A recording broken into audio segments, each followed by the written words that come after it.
Turkey has been a country of chaos, economic crises, and political uncertainty for many years.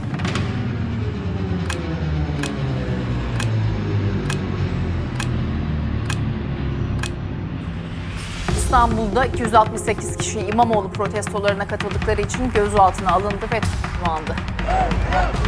Sadece İmamoğlu değil bu. Bu çok uzun süren bir şeyin patlaması biraz da. 10 kasa domatese 17 milyon lira ceza. In March 2025, the political events in Turkey had a major impact on the economy in a short period of time. The Turkish lira lost 14.5% of its value, falling to 42 Turkish lira against the dollar and 44 Turkish lira against the euro. The lira suffered one of the biggest daily declines in its history, while the market capitalization of the Borsa Istanbul plummeted by 1.9 trillion Turkish lira in 3 days. The Monetary Policy Committee of the Central Bank of the Republic of Turkey raised the overnight lending rate from 44% to 46%. Between $5 and $10 billion of foreign currency was sold to stop the sharp decline in the lira. Some ongoing metro and rail system projects in Istanbul were taken from Istanbul Metropolitan Municipality and transferred to the Ministry of Transportation and Infrastructure. With the impact of these developments, investors quickly switched to sales. The measures taken had a partial effect over time.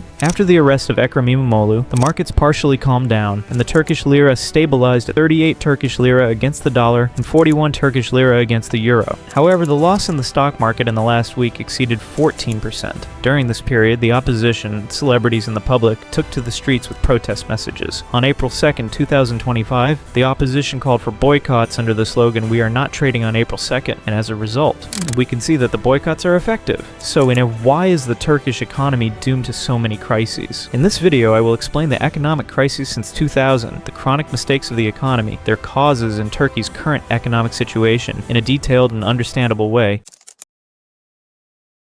Since 1977, Turkey has been living with high inflation. From 1990 to 2000, inflation increased by 60% every year. In 1994 and the following years, there was a 100% increase. Almost none of the structural problems of the 1994 crisis were corrected until the 2001 crisis. So what were these problems? As we said from the beginning, inflation was perhaps Turkey's biggest problem. It was followed by public debt, foreign trade deficit, and budget deficit. In the run-up to the 2000s, the Asian crisis in 1997 and the crisis in Russia, one of Turkey's trading partners, in 1998 affected developing countries, that is, economies like Turkey. The reason for this was that a crisis in one developing country had an impact on other developing countries, because hot money was being withdrawn from the market. In short, the Turkish economy was not functioning well in the 90s. The main reasons for this were high inflation, Turkey's excessive foreign debt burden, and the fact that high interest loans from abroad pushed up interest rates in the country. High inflation and high interest rates meant that Turkey was in dire need of hot money inflows,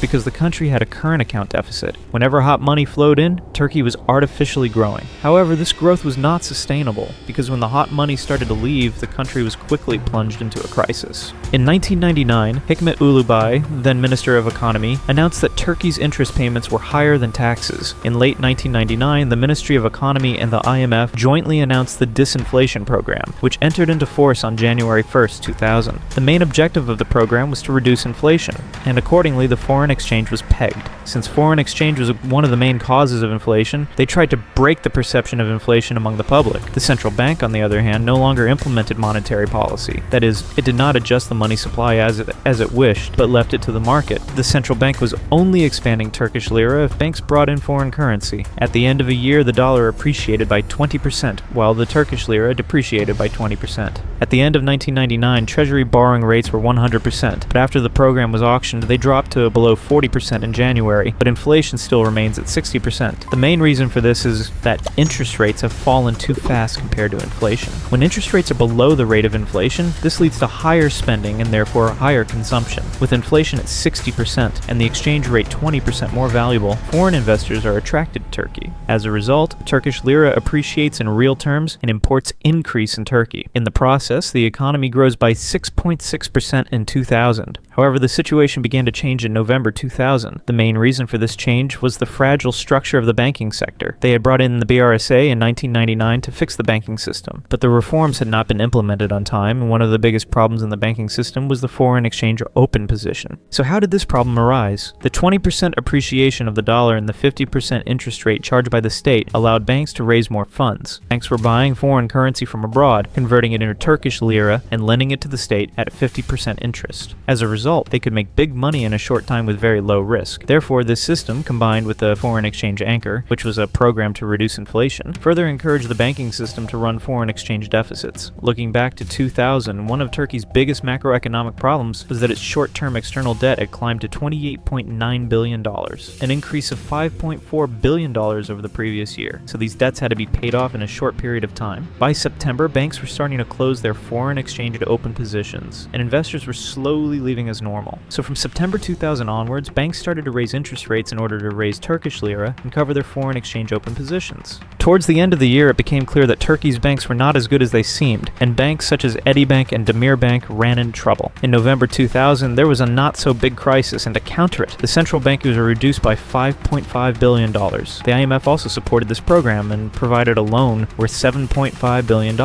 However, things were no longer the same as before, as insecurity set in, and Treasury borrowing rates rose from less than 40% in early 2000 to 63.3% in early 2001. In addition, foreign investors fled, causing a liquidity problem in the country. With interest rates so high and inflation not being brought down effectively, the fixed exchange rate program collapsed. Most importantly, during the 2001 crisis, the public panicked and rushed into foreign currency, and the politicians of that period fought with each other. As a result, the stock market collapsed. Overnight interest rates went up to around 7,500%. People rushed for dollars, and the $7.5 billion in reserves in the central bank disappeared.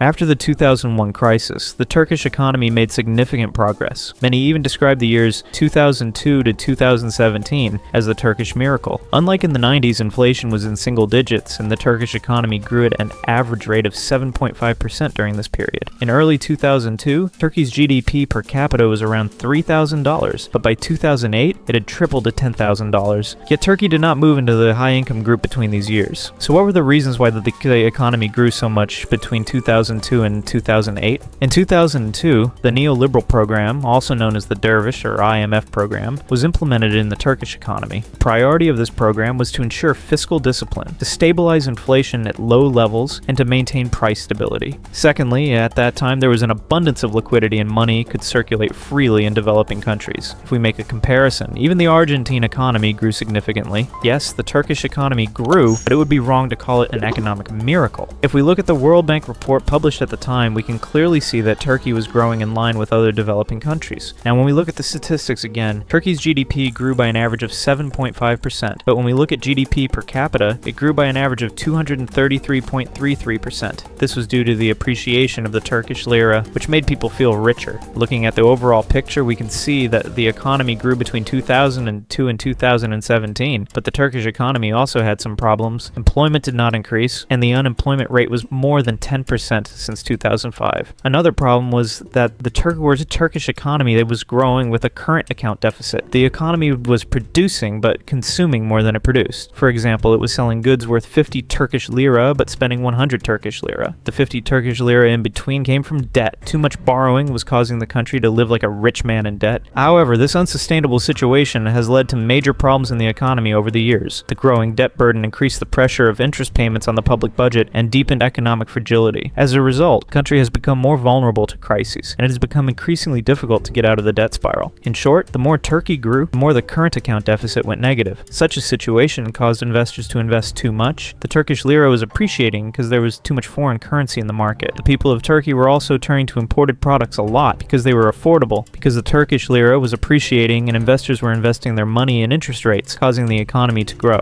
In 2017, the Turkish economy grew by 7.5%, but with a current account deficit of 5.5%. Towards the end of the year, inflation rates rose to double digits. This was because the government did not care much about the neoliberal program and was more focused on economic growth. In 2018, the share of foreign capital in Turkey was higher than in the previous year. The construction sector peaked in 2018 as investors invested most of their money in banks, and banks lent the money to the construction sector. In short, the excess of foreign capital and the majority of it being invested in the construction sector, and the warming of the economy from the previous year, that is the increase in the inflation rate, and most importantly, the excess of dollar debts of non-financial sector companies. That is, they borrowed in dollars, but they don't have that much dollar income. The reason why this happened was because it had become a habit. Now, when we look at all of this, it was enough just to press the button. In 2018, that button was the arrest of Pastor Brunson. This was followed by Donald Trump's famous tweets and then economic uncertainty. As a result, foreign and even domestic investors began to flee, and the increased demand for dollars has caused inflation to skyrocket and the TL to depreciate since 2018. The central bank's decision not to increase interest rates and the government's statements that this is an economic war scared people. We see that the dollar continues to appreciate to this day. In fact, the recent events are the result of years of crisis in the Turkish economy, public fatigue, and economic uncertainty. Fluctuating markets, high inflation, and the rising cost of living have reduced the purchasing power of the people, leading to social unrest. Yes, if we look at the figures in general, we can see that the economy is growing, but if we look a little closer, everything is obvious. In fact, Turkey is in a major stagflation. What is this? It means that there is inflation along with economic stagnation. In other words, your salary is not increasing. If it is increasing very little, but inflation is increasing. The result of this is that it leads to these situations. There's a lot to talk about, but if you want more videos like this, don't forget to subscribe and like the video. See ya.